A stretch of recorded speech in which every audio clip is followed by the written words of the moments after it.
Hello everyone, स्वागत है आप सभी का अपने यूट्यूब चैनल आर के अकेडमी पर। आज की हमारी वीडियो हिस्ट्री से संबंधित है, जिसमें हम हिस्ट्री का करेंगे खिलजी वंश से संबंधित ये टॉपिक करेंगे।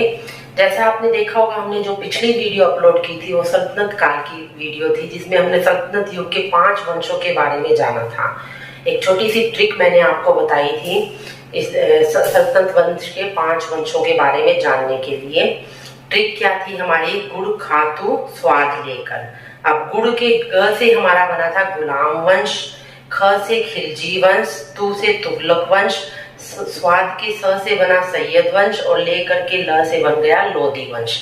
तो इस तरीके से क्रम में हमने 5 वंशों को देखा था और पिछली वीडियो में हमने गुलाम वंश को बड़े अच्छे तरीके से समझा था। अब उसी गुलाम वंश के बाद नेक्स्ट हमारी जो ये वीडियो है ये खिलजी वंश से संबंधित। आज हम इसमें खिलजी वंश के बारे में जानेंगे।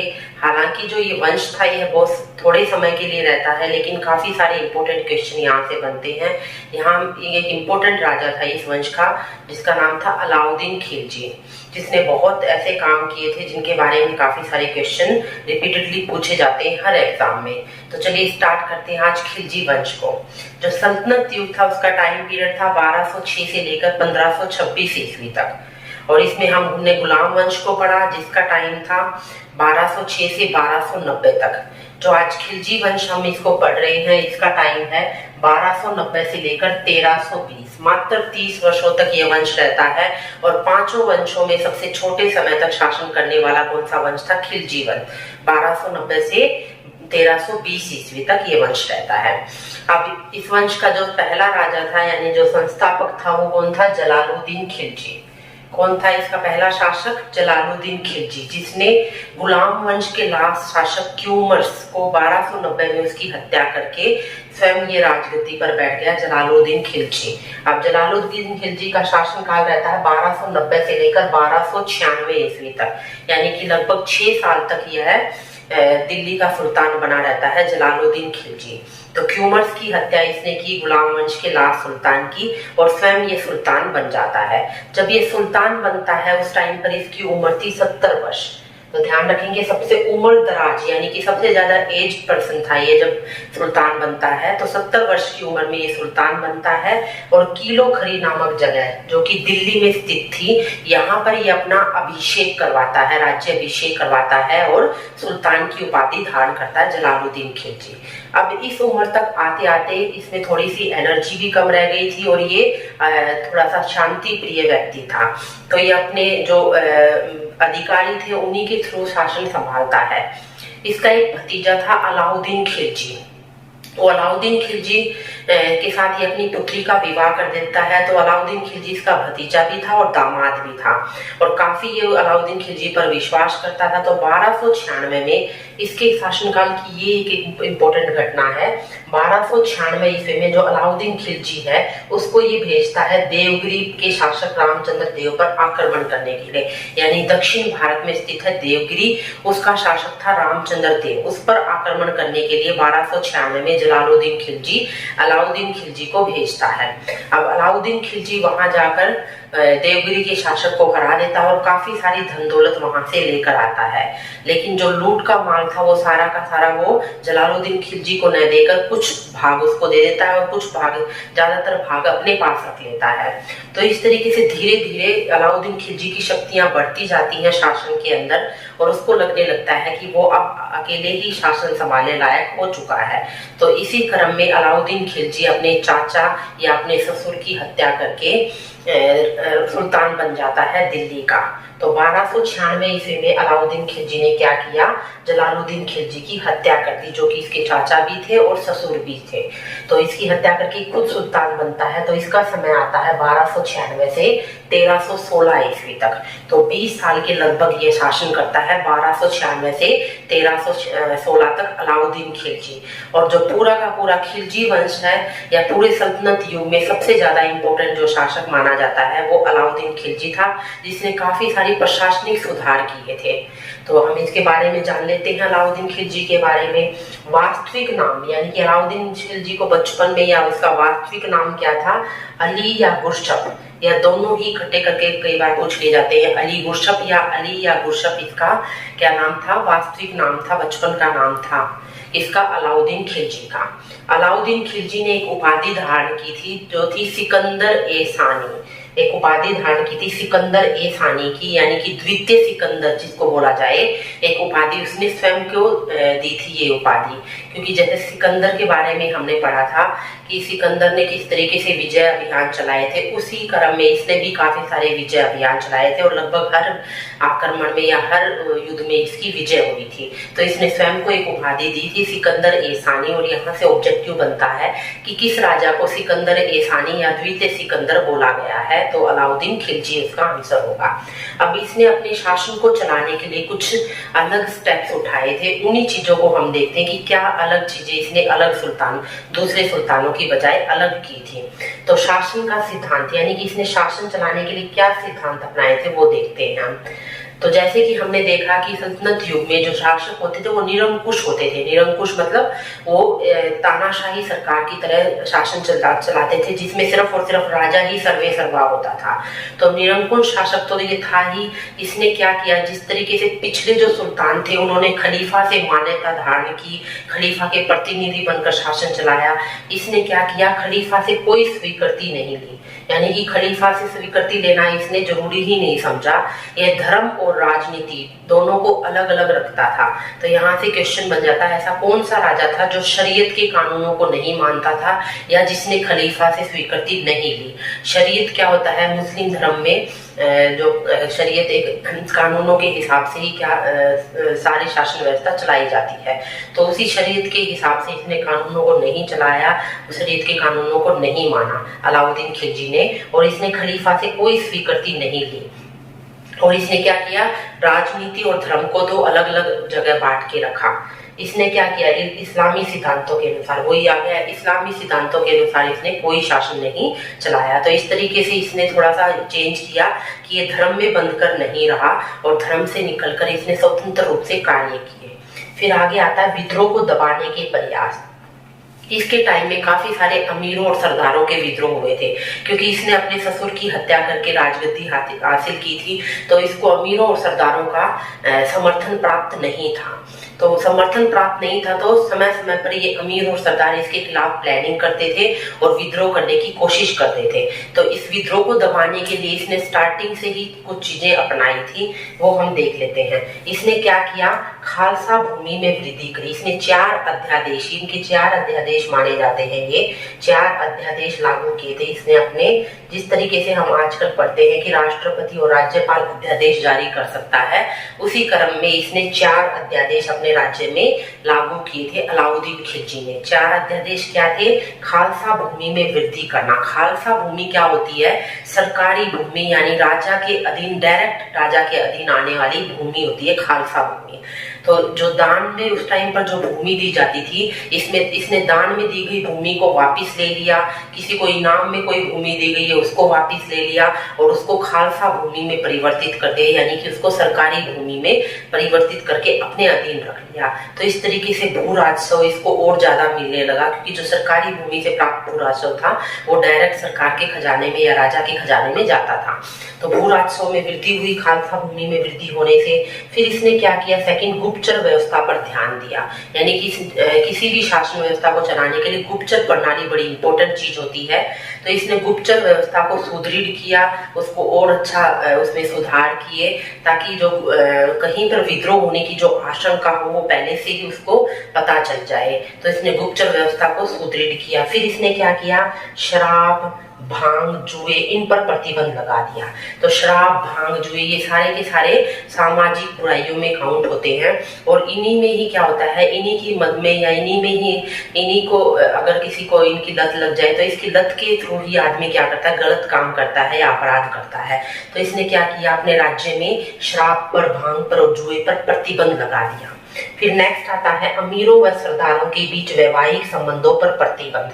जो इसके शासनकाल में अमीर थे या सरदार लोग थे, वो आपस में दावत करते थे, एक दूसरे के पास खाना खाने जाते थे और साथ में ही इनके वैवाहिक संबंध होते थे। तो उसमें भी जो शादियों का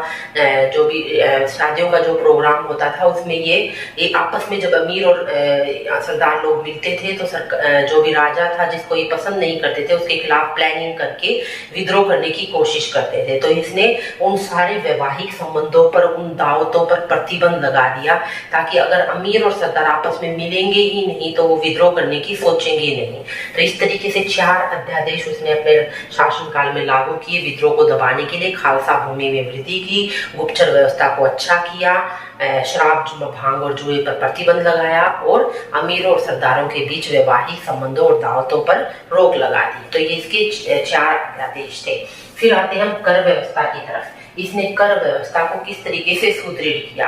हमें पता है कि जब किसी भी शासन को चलाने के लिए पैसों की जरूरत होती है और धन दौलत की जरूरत होती है। अब इसका जो राज्य था, साम्राज्य था, वो काफी बढ़ चुका था और साथ में ही जिस तरीके से इसको विद्रोह और युद्धों का सामना करना पड़ रहा था, तो इसको एक सुदृढ़ सेना की जरूरत थी। अब सेना की जरूरतें पूरी करने के लिए इसके पास पैसे होने जरूरी थे।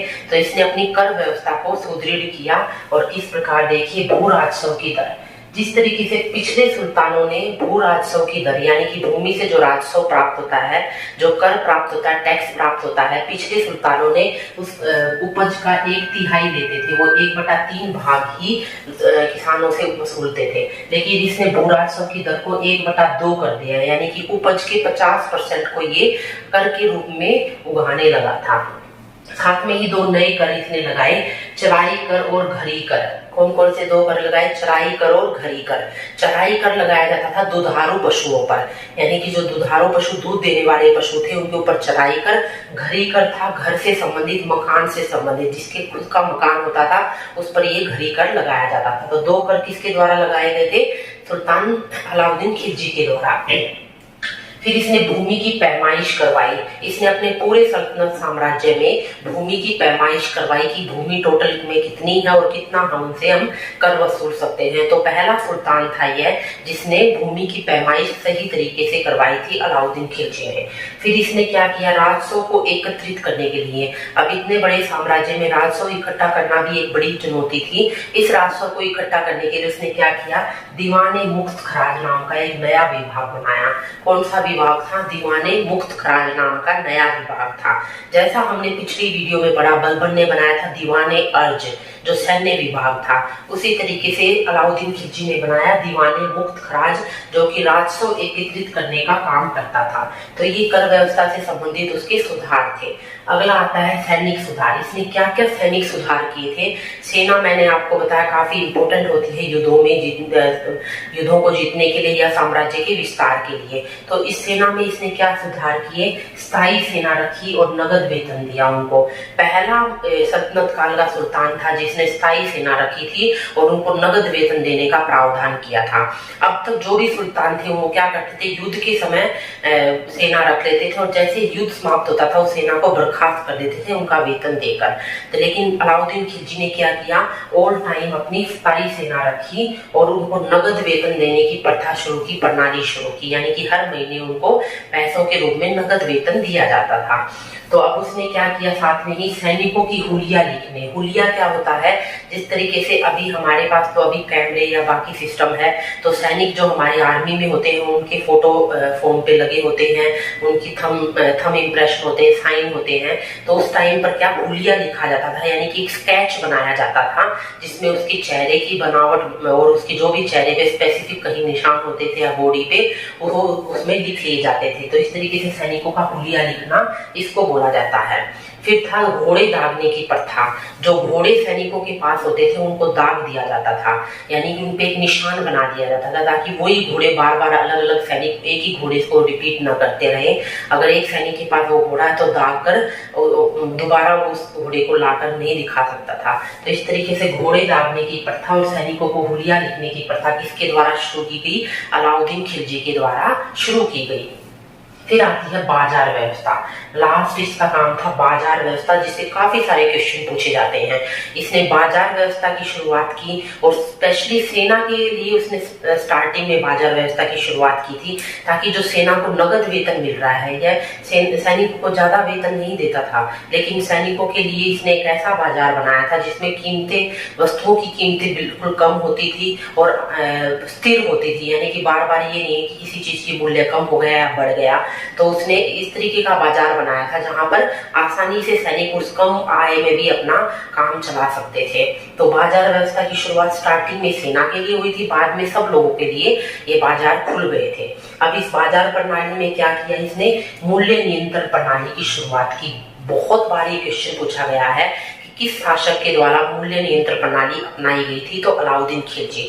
अब क्या होती थी ये मूल्य नियंत्रण प्रणाली, इसमें क्या होता था, जो बाजार में बिकने वाली चीजें थी उनके मूल्यों पर, उनकी कीमतों पर नियंत्रण रखा जाता था।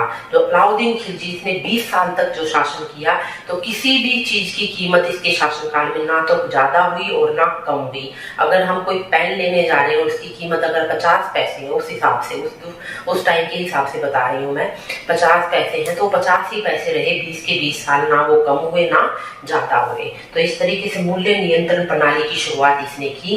साथ में ही माप तोल व्यवस्था में सुधार किया।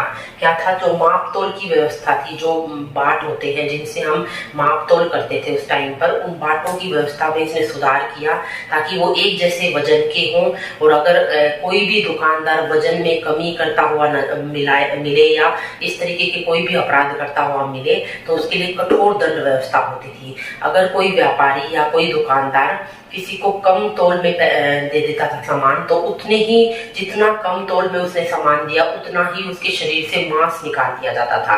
तो इस तरीके की कठोर दंड व्यवस्था थी, जिससे सारे के सारे बाजार में बिल्कुल मूल्य भी सेम रहते थे और माप तोल की व्यवस्था भी बिल्कुल परफेक्ट थी। तो इन चीजों पर नियंत्रण करने के लिए उसने 2 अधिकारी नियुक्त किए थे। जो भी बाजार व्यवस्था थी उस पर नियंत्रण करने के लिए एक शाहना ए मंडी नाम का एक अधिकारी नियुक्त किया था, जो कि पूरे बाजार में घूम घूम कर देखता था कि कहीं कोई किसी तरीके की गड़बड़ी ना कर रहा हो। तो ध्यान रखना, शाहना ए मंडी की अधिकारी की नियुक्ति अलाउद्दीन खिलजी के समय में बाजार व्यवस्था पर नियंत्रण करने के लिए नियुक्त किया गया था ये। फिर एक और अधिकारी होता था मुहत्सिब। इसका काम था जनता के व्यवहार या आचरण का निरीक्षण करना।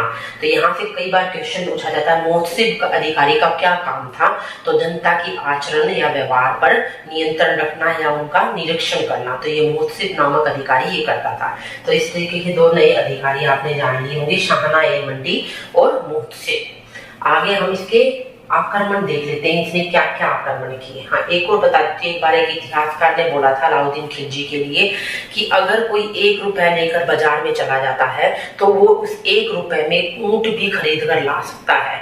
तो ये कथन अलाउद्दीन खिलजी के बारे में बोला गया था, क्योंकि कर व्यवस्था जो मैंने बताया, बाजार में मूल्य निर्धारण बिल्कुल सेम होता था, ना ज्यादा ना कम, और स्थिर रहता था।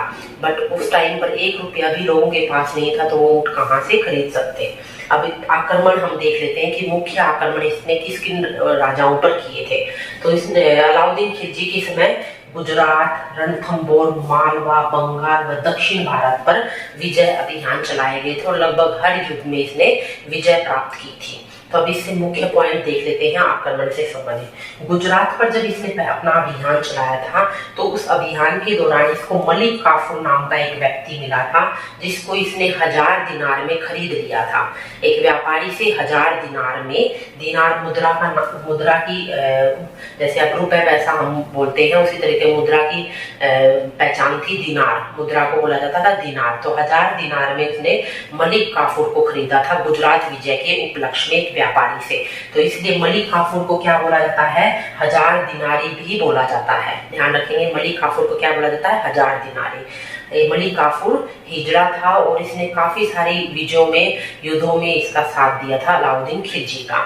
फिर एक हम प्रसिद्ध युद्ध देखते हैं, रानी पद्मिनी या रानी पद्मावत जो बोला जाता है, जिसके रिलेटेड एक मूवी भी आई थी, रानी पद्मिनी या पद्मावत। हालांकि इतिहास में ज्यादा इनके बारे में जानकारी नहीं है, जो कि राजा रतन सिंह की पत्नी थी।